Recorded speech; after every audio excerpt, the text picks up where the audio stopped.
our land, our city, our people. Those are the people we should be caring about, not about what these other people who live out of town come in and do business here and then gonna leave again. They have nothing to do with this except money. It's the only thing they care about. Your children and stuff are gonna be here for a long time.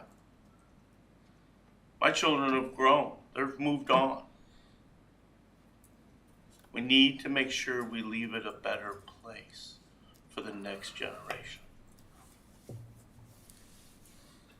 Thank you. Thank you. Anyone else? I'm just gonna make one comment. I'm not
Good evening, everybody. Today is April 20th. It's now 7:03, and it's time for the Avon Lake Collective Committee meeting. We've been called to order. The first item on the agenda is public input. Any members of the audience shall be permitted to speak only once, up to 5 minutes, on any topics that are on the agenda tonight. There will also be another opportunity during the human resources portion of our standing committees of council that will be in this, which allows for another 3 minutes. So anyone wishing to come forward, please come up, give us your name, where you live, and we'll get the meeting underway.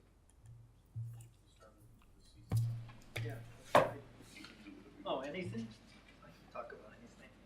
Sure, anything you want. Sure.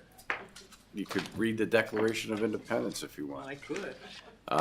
Good evening, Mr. Phillips. Welcome. Gerald Phillips, Avon Lake.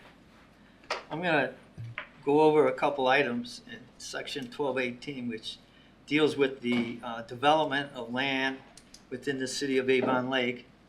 And it has some provisions, or goals, is to provide for the orderly subdivision of land. That applies to the power plant. Encourage the wise use and management of the land and natural resources throughout the city.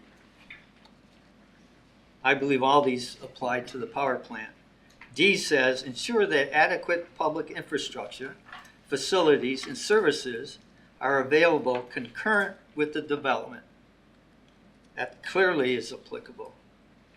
E says, encourage a beneficial relationship between the uses of the land, circulation of all forms of traffic throughout the city, and to provide for the proper location and design of streets. That deals with Lake Road, Miller Road and Lake, and Moore Road and Lake. Provide adequate utility systems to support the future needs of the systems, water, sewers. Promote efficient and logical placement of utility structures so as to promote the purposes of this code. I think to some extent, we got tunnel vision. We're looking only at the power plant. When we look at the power plant, it should be in conjunction with right across the street, because that's going to get developed sometime if we have an economic development plan. And we need to know when that gets fully developed out, what's the impact? Because besides the 2,400 cars, we're going to have more traffic from there. And I don't want to be in a situation like the southeast portion of Avon when we didn't do traffic studies. So we need to look at this in a bigger scope. And we need to look at it in the sense of, besides the roads and the streets, we need to look at it at the sewer capacity, our sewers, our water lines. Some cities look and plan for the future. Here's the city of Avon. They have a plan that deals with their overview plan, and they have future development on it. They have where the future roads will go, the future sewers will go, everything. So when they approve a development, they know exactly what should possibly be done. And then they have what they call a future land use plan. They have areas indicated on there that needs to be rezoned. So Avon Lake doesn't have this. Avon Lake doesn't have this. This is, I believe, what Mr. Shamir would like to have for the city, to work with economic development. So the property needs to be rezoned. Now, I went through a comparison of various cities on different criteria. Rocky River, Lakewood, Westlake, and Euclid. They all have building coverage percentages on their development for apartments. Some of them have lot coverage for impervious surfaces. Some of them have, in essence, provide for provisions for building separation, because there's nothing in our 1219 that says they can't put multiple buildings on there and to place them any way they want. Other cities do provide that. Other cities in their apartments, they provide and have provisions for accessory structures. There's nothing in 1219 that deals with that. Also, these cities have, because it's going to be apartment, they have provisions concerning the size of the dwelling units for 1 bedroom, 2 bedrooms, or more. There's nothing in 1219 that says what they could do or not. Other cities have lot widths. Now, the other cities don't have what a per se density. Their density is based on the height, the lot area, the lot coverage, the size, the minimum width. So it really depends how many units they can get on that. So it varies. So I think based on that, 1219 should be sent back to Planning Commission and have them consider all these other factors. Thank you. Thank you, Mr. Phillips. Anyone else wishing to come forward?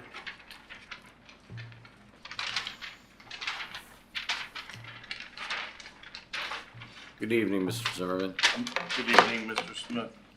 William Zimmerman, beautiful Avon Lake. So I'm going through some of the information in tonight's agenda, and you're looking at having $50,000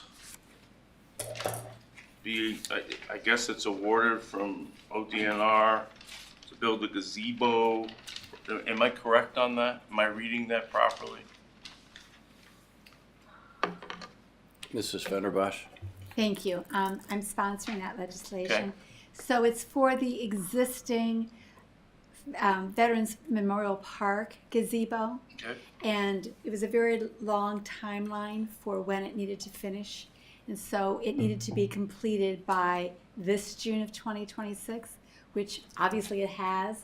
So by completing the paperwork, we can give them what we paid, and they will give us back $49,000. They keep $1,000 for administrative costs. Okay. Thank you. Thank you so much. So it's a reimbursement. Yes, sir. All right, thank you. I was just trying to understand it all. I wasn't really sure about it. So, as Mr. Phillips says, these other cities do all these plans in advance. They make big maps about it, hard to fold up. They do all these things that make it a little better, your city a little better. And I'm hoping that we take notice of this so that we can maybe do the things that will make it a little better here. Avon Lake has always been a nice city. And we always had single family units. All the development that's been done on the far southeast side, they're single family. It's sprawling what they've done over there, from my standpoint. Been here over 60 years. And the changes that I've seen are remarkable. Not always ones that I care for, but I hadn't been a part of the council and all these other things back years and years ago. Anyhow, I do believe that Avon has done a lot of things right. Lakewood, River, these other places. And I'm hoping that this will be done right too. Because as I indicated previously in the meeting prior, it's our kids that have to live through this if we stay here. And will you want to stay here? Don't know at this point. Checking all my possibilities and options. Anyhow, I wanted to talk about responsible stewardship, because that's what this is. It's being the responsible parties in regards to what happens to the future of our city. And I've been up here many times and have made many statements in regards to ineffective leadership. And I believe that's what we've experienced these last 2.5 years almost. I also don't like the fact that we always get a statement that say we're relying on our paid professionals to show us the way. Because I don't believe they're as smart as any of the rest of you. I believe they're crooks because they're after the cash. And I believe that from the get-go. The first time I had conversations with these people. Nothing's changed. They still have the same end line, finish line. They want to get in, make their money, and get out. Move to the next project. It's kind of like my job. We go somewhere for a week, we stay for a week, we leave. We go for another project next week. It's the same idea, always on the road, moving. Well, from my standpoint, they shouldn't get a penny. I think they've really misled us. And our administration has been what I would consider to be ineffective in their leadership because we've stayed there, following their words and doing what they wanted. All the way to the implosion because we couldn't wait 14 more hours for the wind direction to change. Instead, we get crap all over our homes. Who knows what? Anyhow, we're about election season. Liz Cheney always says, quit electing idiots. Mr. Zimmerman, thank you. Anyone else in the audience wishing to come forward? Seeing none, we're on to the standing committees of council. Mr.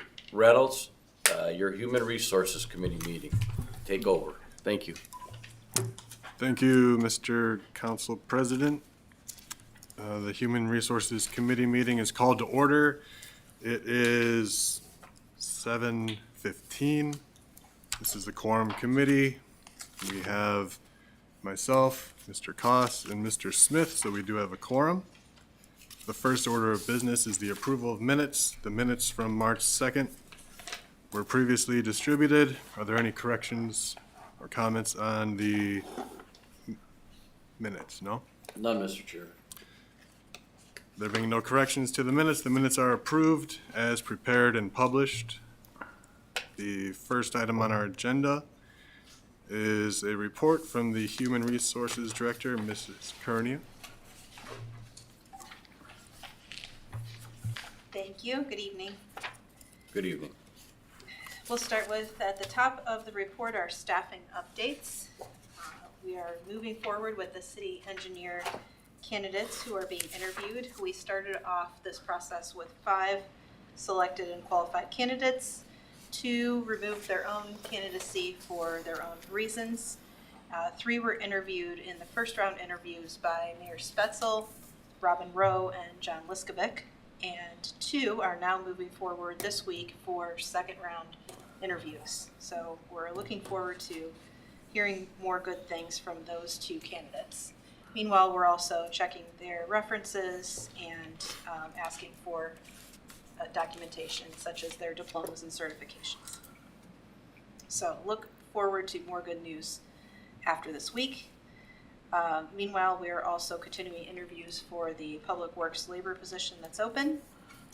The seasonal Public Works laborers selection is being conducted currently by Roman Dugu and Andy Matucci. And our boat launch seasonal workers are selected, pre-hired checks are in process, and will be ready as soon as the boat launch is ready to open. Moving on, past staffing updates to upcoming positions to be filled. We have a fire captain in the fire department who is retiring, and that position will need to be filled. I think Ms. Rosmarin will be talking more about that and the lieutenant testing that will be taking place soon. And we will have our engineering tech 1 position also to be filled. On the third item, training is a focus for the first half of this year. We will be conducting leadership training through Dale Carnegie for 8 of our first line managers this week. We also have an online training for sexual harassment for compliance reasons that will be conducted across all the employees within the next month or 2. And City Hall conducted active shooter training just in the last couple of weeks, and we have CPR training and certification coming up. One of the sessions starts tomorrow. And lastly, because of the movement in the fire department, we are building new job descriptions for assistant fire chief and fire chief, and also evaluating the current salaries against other municipalities and their benchmarks. So more to come on that within the next month.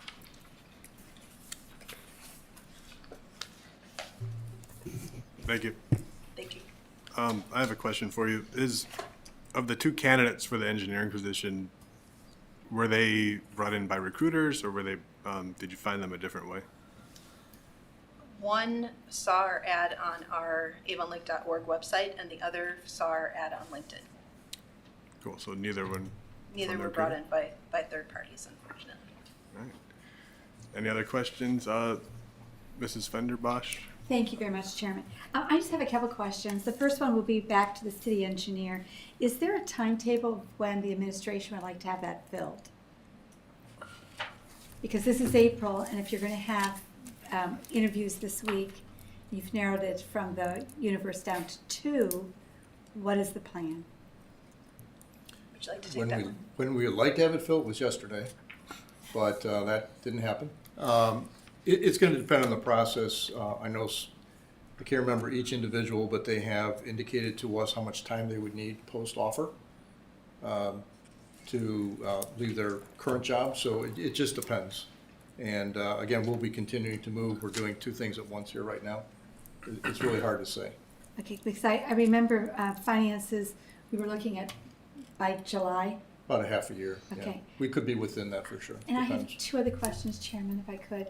Thank you. The boat launch seasonal workers, do we consider rehiring those that were there before? Yes. Thank you. The last one has to do with the engineering tech 1. What is the timeline, do you believe, for filling that particular position? Mayor or John, would you like to offer that one? I'll speak to it. Ideally, we'd like our engineer to hire their own engineer tech. That would be ideal. We had applications that we returned, I believe, correct? Isn't that how we did that? We had engineer tech positions that were, several people applied for. We returned those due to the time stale. So we will reopen that at some point here. So after July. Hopefully before that. But if they're going to be involved, they're not coming on until July? If we get the engineer before that. Obviously, we'd like to have the engineer be a part of that. Okay, thank you, sir. Mr. Koss? Yeah, thank you.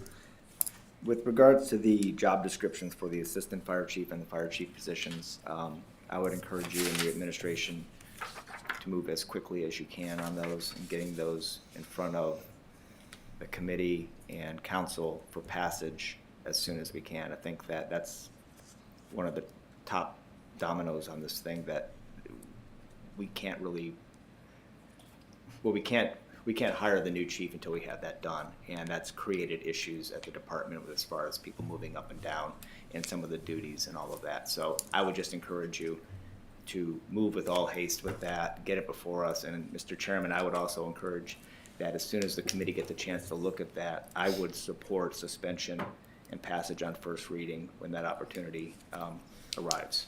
Thank you. Thank you. Mr. Smith? Yeah, my question was regarding the fire chief. I have 2 questions, actually. Fire chief, so where are we at with that? We're just waiting on a job description to be done? Is that what is going on right now? In my understanding, a job description and salary must be approved by council before we can move forward. But we have a job description now, and we have a salary right now. We do. Tell us what the plan is with regard to the fire chief, please. I can share what I know. The job description that exists right now, it has some strong concerns that, as we reviewed it, and the assistant chief too, but more so the fire chief, that really need to be revised and reviewed. What's our time frame? As soon as possible, So by next HR meeting? certainly. All right. My second question is, have you been involved at all, something important's going on with regard to the health insurance and becoming self-insured Have you been brought in the loop on that? I don't know, Ms. Crossy, if she's been brought in and Yes. let folks be aware of what we're looking to do, because we're talking about saving, what, $300,000 to $400,000 a year.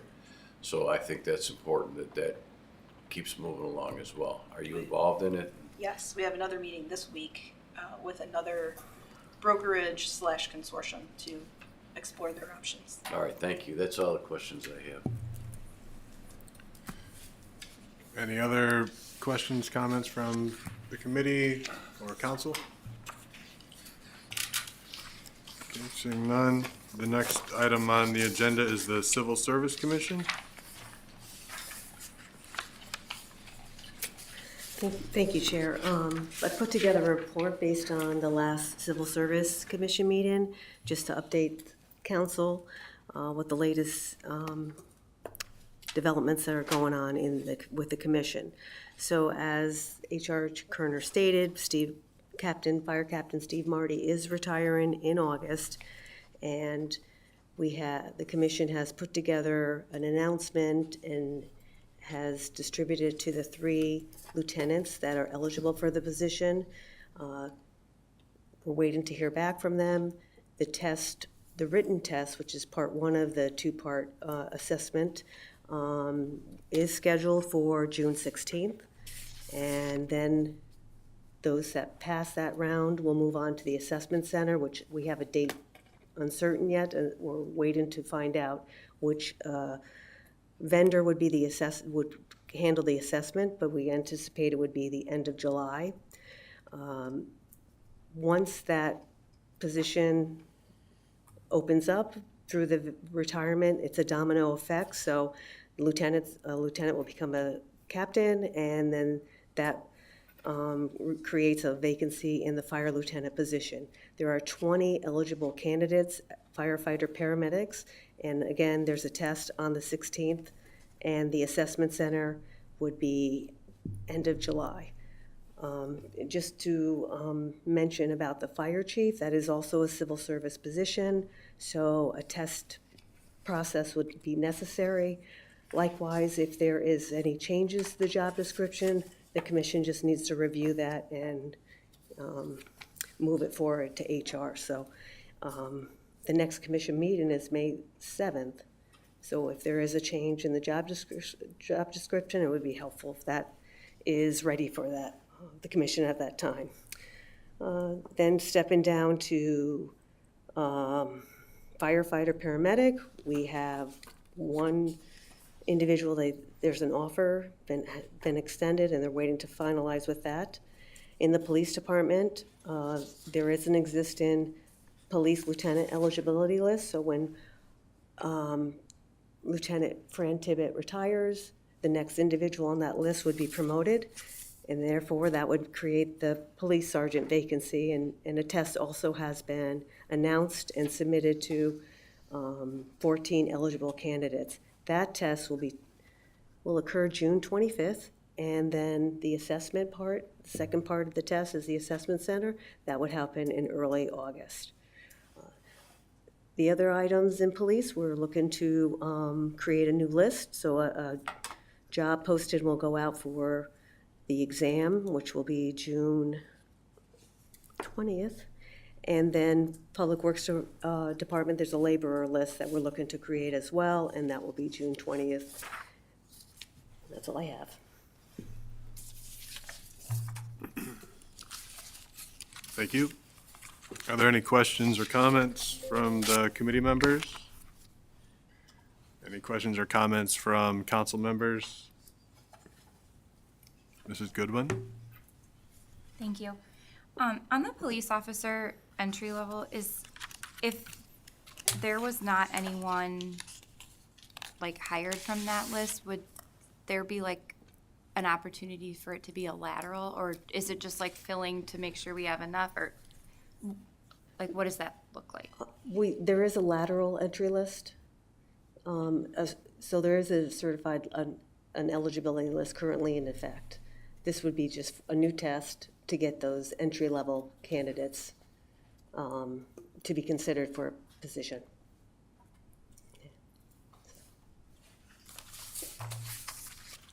Any other questions? Okay, next on the agenda is public comment. Members of the audience are permitted to speak only once up to 3 minutes on any topic from the agenda.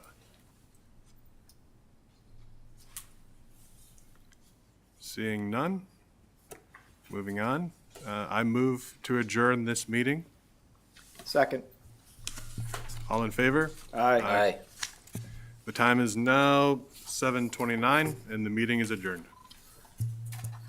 Thank you, Mr. Reynolds. Next on the agenda is, on the collective committee meeting, is the Economic Development Committee, Mr. Rob Shamir. Thank you, Mr. Chair. This is a continuation of discussions we had at the Economic Development Committee meeting at 6 o'clock. And the focus is on the economic development and impact of Chapter 1219 and the power plant redevelopment. So if I may, Yes, you may. thank you. So the question that I've raised on a number of occasions is, what is the sequence of 1219 and where's the infrastructure, the economics, and the fiscal structure of this overlay? Currently, as it sits, we're doing the zoning, and then we're going to be dealing with the other issues. Earlier today, Mr. Mayor forwarded us a document which goes through the process as the city sees it, put together by Burns Ochner. And I do want to just read one item out of that framework, which is phase one. It says, only after zoning is in place is a developer typically willing to invest resources to design and propose a specific project. Infrastructure needs cannot be evaluated until a specific development plan is submitted, especially when a large site is being marketed for an array of different uses. And that I fully agree with. However, there are several components of this mixed-use overlay that require attention. The infrastructure, we already know 1,200 units have been approved, or that's what wants to be approved. They want 1,200 units. That is 1,200 residential. So how many vehicles, based on a US average, do we have? 2,400? So what are the economics of those 1,200 units? What is the fiscal structure that we will have? That does not have to be done by the developer. That is the responsibility of the administration to clearly understand what they're committing to. Where they say in the zoning code, says phase one, the zoning code amendment will come at a point where a developer is identified. The city needs to know what the economic factors, implications of this development is for the city. So the gaps, as I see it, is the infrastructure requirement. We know what it's going to be roughly. We should have an idea. And we've gone through a lot of cost reimbursement agreements. You know, this could have been a part of it. This is not something that's been discussed yesterday. It's been mentioned to the administration and council for over 2 years. So infrastructure requirement, development economics, and financial implications are critical. Nobody is saying that, hey, the redevelopment should not take place. What we're saying is we need to understand what this redevelopment means. So if we can get that information, great. We can then move forward and say, this is a great project, and the implication on infrastructure, the implication on the city's financials are positive, negative. No one can answer that question. So The plan, which is required, is infrastructure, economics, fiscal structure, and then the zoning. But what we're really looking at right now, because the thought is the developers should be doing this work. Yes, the developer should be doing the work for their component, but the city needs to understand what the framework of this program is going to be for the city. So the zoning should have happened by now. Yes, the zoning should have happened based on the infrastructure plan, based on what the requirements are, based on what the economics are, based on an understanding of what city will have to do to pay for the additional road maintenance, for the additional roads. Does it have to go back to the community and ask for another 0.4% or another 1% to deal with the unknowns in the future? That is my issue. And fundamentally, what I've done, because everything that we've heard to date has been through consultants who are the best of the best as advertised by the city and the council. They are the best. However, we have zero input from alternative analysis with legal framework or fiscal framework. So I engaged someone who lives in this community, Mr. Phillips, about a week ago. And I've asked him to come in and look at these issues because I don't feel comfortable with having technical experts that only and only serve one paradigm. So if I may, I want to call Mr. Phillips to come in and go through these 5 slides quickly. I don't think at this point that would be appropriate. Our rules don't really call for you to be able to do that. He did present for the Economic Development Committee, for everyone was there, and you're certainly That's perfect. I capable will to present go. it myself. Yeah, I was thinking about this strongly because I know I'm gonna call on Mr. Monroe, who works with the city, to come forward during the portion of this, but I just don't think it's appropriate at this time. So thank you very Well, much that's for fine. understanding. I will present it myself. So we discussed that the 1219, but there are key regulatory differences between what exists currently, which is Chapter 1218, and Chapter 1219, which is actually what is being proposed as the overlay. Currently, the 1218 has a maximum building height of 40 feet. With 1219, we're looking at 100 foot.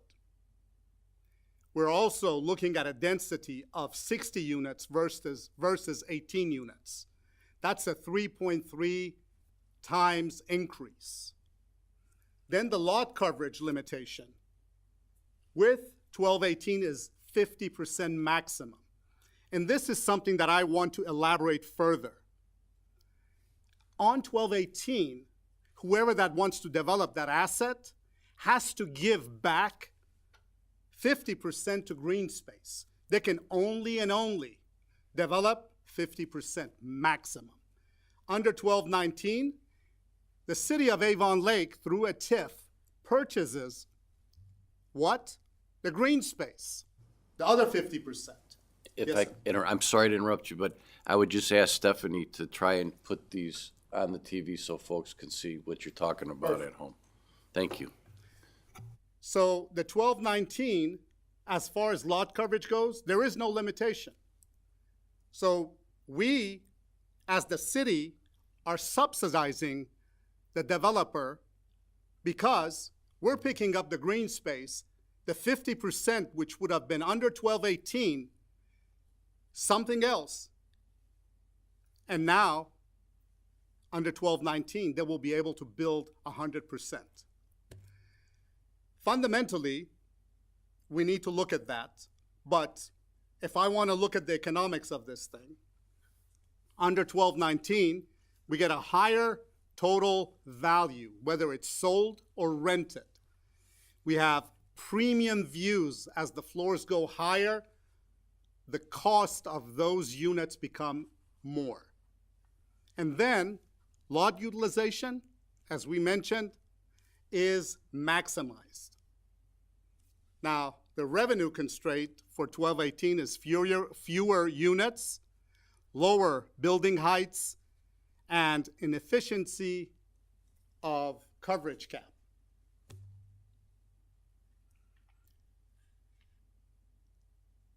The issue is not redevelopment of this property.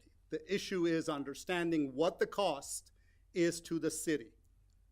Asking the question and understanding the process is not delaying the process. The administration has had over 2 years to come up with an infrastructure requirement because 1,200 units has not changed in the past 2 years, and the discussion on what infrastructure may be required has not changed either. So the city could easily come up with the economics, the implication of those economics, and the infrastructure requirements. They could have done it by now. They should do it before this thing moves out. Any questions, I'll be more than happy to answer, or any comments? Mr. Yeah, Smith. I think when you have chapter 1238 up there right now, one of my suggestions was that there should be references in the overlay project to chapter 1238 because of the things that it does contain in terms of, and I've asked for that to be looked into. I don't know where that stands right now, but I would like to see if there's any possibility that 1238 references and maybe even 1218 references be included in the overlay. And So that is the thank you. reason why, after our discussion, I put that up there. Thank you. Ms. Vanderbosch. Thank you. I would like to see 1234, especially 1234.22 referenced. And this doesn't have to go back to planning. This is something that council can do because we're going to be having a public hearing. There's a process we're going to go through.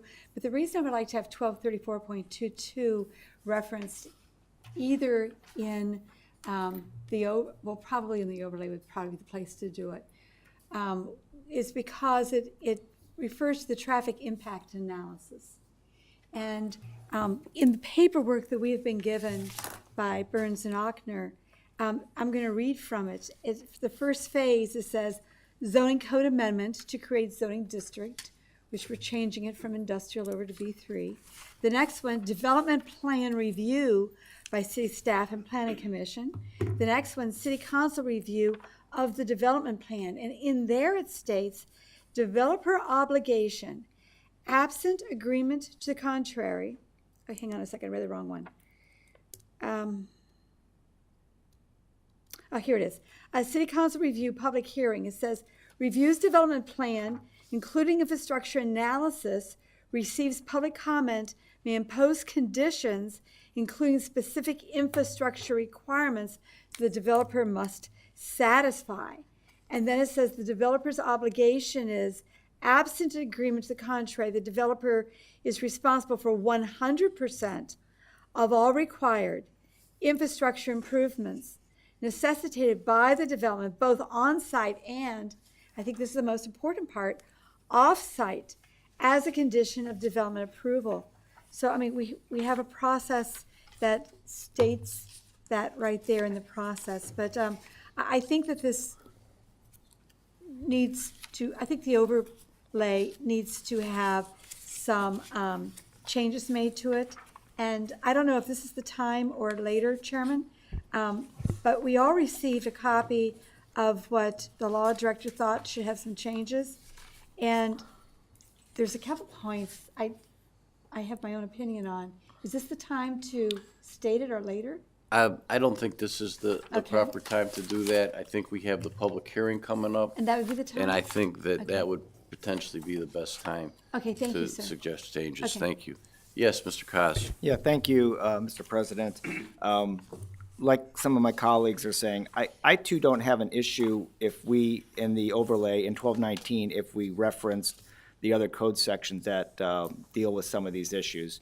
We know that they will be dealt with at other points through the process, but just referencing these code sections, I think gives a little bit more strength to 1219. Specifically, the traffic impact study and who covers the cost of that, as Mrs. Fenderbosch said. So language like that, that references other parts of our code that are already in place, that already deal with the infrastructure improvements and some of the other improvements that need to take place before approval. If we reference those, that they had to be in compliance with that, if 1219 referenced that they had to be in compliance with those code sections, I don't have an issue modifying this, and I would support that. Thank you. Ms. Gentry? Yeah, there were a couple of other items other than the traffic impact, which I agree we need to get that added in. But Mr. Phillips had mentioned a couple of other items. One was the lot coverage limit. I do think we need to add something in there about lot coverage limit. And also, I think there was a capital infrastructure impact that I also think we need to be including in the document. Thank you very much. Hopefully Mr. Esborn is taking notes. I know the mayor is. Yes, Mrs. Fenderbosch. Thank you. In response to my colleague, Ms. Gentry, in the document itself, it speaks under setback, which is a little different way of saying it, that the properties have to be X number of feet between each other. So that's almost like a self-limiting type of lot coverage versus 50% or 40% or whatever. It's in a little different section, so I think we might want to review that and discuss it. Just want to make sure we're covered in that, and also, again, to reemphasize, we're concerned about the economics, and that is based on the city's determination, not anything that the developer may have come up with. That is a city calculation. Thank you. Anyone else? Mr. Shamir? That's it. Do we do public comments with this as well or not? No. Okay, thank you. All right, thank you. Okay. Next on the agenda is the Finance Committee meeting. First up is the Walker Road Phase 6 and Electric Boulevard Bridge Bond Resolution. You received an email today with some of the information, and I would turn it over to Mrs. Crossy at this point. Thank you, Council President. So yes, I sent out the proposed ordinance for the $1,665,000 for private placement bonds to help finance the Walker Road Phase 6 and Electric Boulevard Bridge. And it would be via a direct sale with a shorter term limit and lower issuance costs, but a slightly higher rate than a public sale. But we would still be saving approximately $300,000 by going that route. And if we could keep to the timetable whereby the sale would be complete by the beginning of June and the city would receive the funds, we would need to place this on for first reading next week, if possible. First reading with passage as an Correct. emergency, correct? Correct. All right, well, that would be my plan.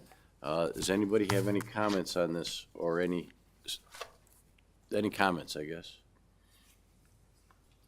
All right, seeing none, I'll move on to the next portion of the Finance Committee, and that's the Walker, or the Moore Road purchase. If I could ask Mr. Monroe to come forward, please, and explain what this is. I know that you've explained it to council before, but if you could illuminate us, please, and the public relative to, in particularly, how this fits as a public purchase. Thank you. Yes, absolutely. So this is purchase of a 10-acre parcel that is immediately adjacent to the 720 Moore Road parcel that was previously approved. The purchase of this 10 acres public benefit is our ETL project, the Eastern Transmission Lines. The Eastern Transmission Lines are what serve our bulk customers outside of Avon Lake. approximately 250,000 rely on the water from those. We are doing a redundancy and resiliency project, putting in an additional suction line that would feed the pump station located just on the south side of the railroad tracks. So we ran into with several of our parcels. We ran into some stumbling blocks as far as negotiating easements. We wanted to move the project forward, so we were purchasing these properties. Again, the public benefit is our eastern transmission lines is what allows us to keep our rates in Avon Lake for Avon Lake residents as low as they are. And again, we maintain the lowest water rate of incorporated cities in Ohio. So, When you're talking redundancy, you're talking about backup. Is that so that it's a little better understood? yeah, so currently there's a 36-inch water main that feeds that pump station. We have experienced significant corrosion over the life of that when it was installed in the 90s. And we are also looking to solve that problem with having a second line put in, but we're also upsizing that line to a 42-inch, and that is to account for the growth of our bulk customers. All right, thank you. Does anyone on council have any questions for Mr. Monroe? Seeing a late hand going up, Mrs. Fenderbosh? I was just looking at my notes. I have a question. Go ahead. Why, yeah, I'm trying to place this. Why wasn't this included in the original purchase? This This part, is adjacent to it? this is adjacent. This at one point was part of the 720 Moore Road parcel years ago when it was owned by the Banjoff family. Okay. This parcel was split off and sold to a separate owner. So That's we had fine. to negotiate a separate purchase agreement. Thank you. Thank you. Any other questions?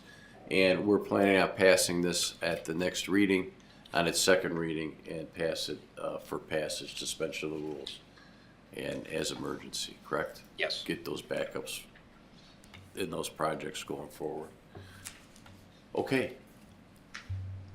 Seeing no further questions, I thank you, Mr. Monroe. Have a great evening. Thank you. Next up is Public Service Committee, Mrs. Fenderbosh. Okay, thank you. We have two items. They're very easy. The first one is a capital improvement community park recreation conservation project. It's basically a pass-through grant agreement between the state of Ohio Department of Natural Resources, and the city of Avon Lake. It's like a reimbursement, and it's for a project that we've already completed. It's for the gazebo at Veterans Memorial Park. The date of this particular project had to be completed by the summer of 2026, which we're in. So the project is for $50,000. $50,000. $1,000 is the administrative cost that the state keeps, that they use for the administration of the project. So it's $49,000. And if you look at the effective date and termination date, you'll see on page 2 of 12, under number 3, it says a project must be completed on or before June 30th, 2026, which it has. That's true. We're done. And if you go completely through to the back, you can see that there's a map and it shows you where the existing gazebo is. And that's all there is to it. Any questions for Mrs. Fenderbosh? Seeing none, your next item. Okay, thank you. The next item is really an exciting item. I think many of us remember Al, the little alligator that we had, and that was part of the city's internal PIPE program. PIPE being public information, public education, public information, having to do with stormwater. So years have gone by, and we are now at the point where we're looking for partners that can partner with us to help us articulate that PIPE program.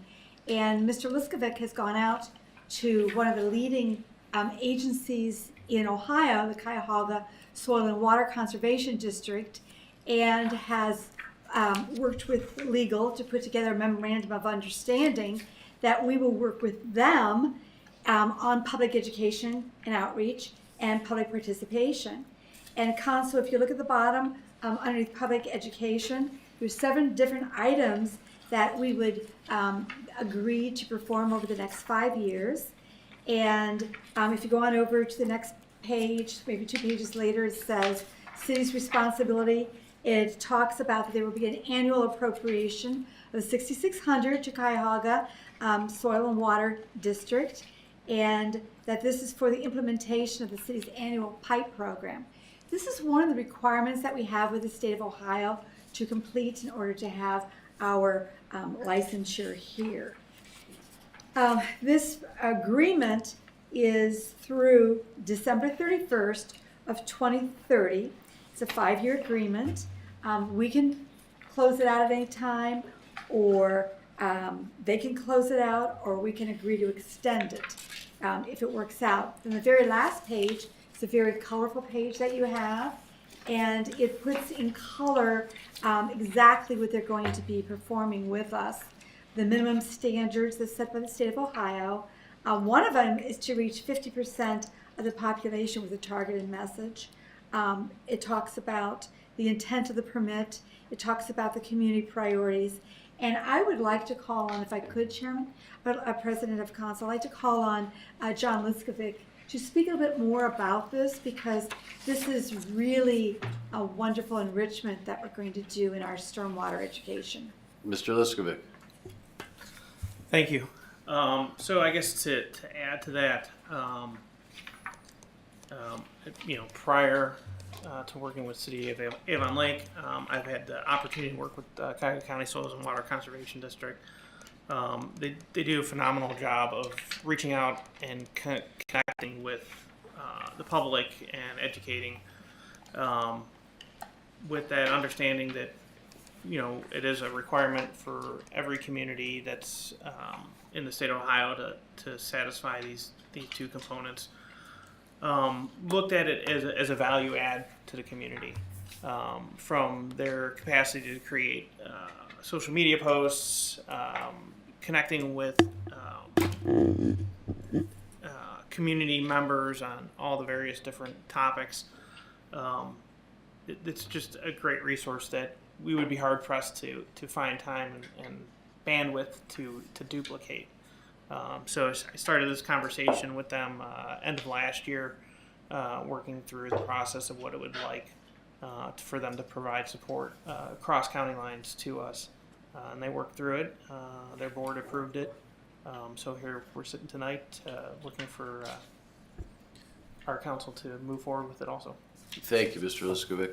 Anyone have any questions for Mr. Liskovic or Mrs. Fenderbosh? Well, the intent is Well, I was going to okay. ask you that after the questions. I don't see any. Go ahead. What's your intent? The intent is to get this on the books as soon as possible. We need to have this in place so that we could be in compliance with our permits. So I'd like to have suspension of the rule emergency passage on the first reading, if I could. Anyone have any questions or comments regarding that? All right, I don't see any. Thank you, sir. You're welcome. All right, that leads us to legislation, the 3rd reading. Mr. Kaz, 26-31. Yeah, thank you. That's the ordinance for the Summerfest. This will be up for 3rd reading. I'm requesting emergency on this to put it into effect, so that way the city can submit all of their paperwork to the Ohio Division of Liquor Control and get the permit issued in time for the event coming up in about a month or so. Thank you. Questions? All right, seeing none, we're on to 2nd readings. The first item is mine, which is the ordinance that we just talked about with Mr. Monroe. Any questions on that one? All right, seeing none, next, Mr. Kaz, you're up again. Yeah, same thing. This is for a 1-day liquor license for Miller Road Park for the Avon Lake Birthday Party Field Games Championship for 10 a.m. to 3 p.m. Again, I'll be requesting, on this one, I'll be asking for a suspension of the rules and emergency on this one. And again, this is to get the paperwork submitted in time to the Division of Liquor Control. to get it approved in time for this, which is coming up on June the 6th. Thank you. Thank you. Any questions? All right, seeing none, we're on to the ordinance authorizing a professional service agreement with American Structure Point. Mrs. Fenderbosh. Thank you. I'm going to be asking for suspension of the rule and emergency passage. This has to do with the agreement to be able to complete a bridge, and the bridge has been identified by the state of Ohio that it needs to have restructuring. Any questions? Seeing none. Next is ordinance 26-36. Mr. Reynolds. Thank you.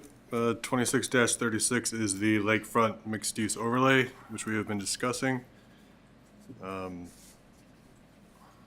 There's a public hearing on April 27th, 2026 about this. And I don't know what more to say. All right, there's been much discussion on this item. It was brought up through the Economic Development Committee as well this evening. Any questions for Mr. Reynolds? All right, seeing none. The public hearing again is April 27th, 2026 in this chamber at 7 o'clock. The next item is yours as well, Mr. Reynolds. Thank you. The next item is 26-37. This is an ordinance that rezones the lakefront property to I-2 and R1A to B3. And just as the mixed-use overlay, there's a public hearing about this on April 27th, 2026. Thank you. Any further questions on that item? Yes, Mr. Shamir. Just a comment. As mentioned before, what I'd like to see is infrastructure and economic plan associated with this initiative. Thank you. Thank you. Next, we have, any other questions?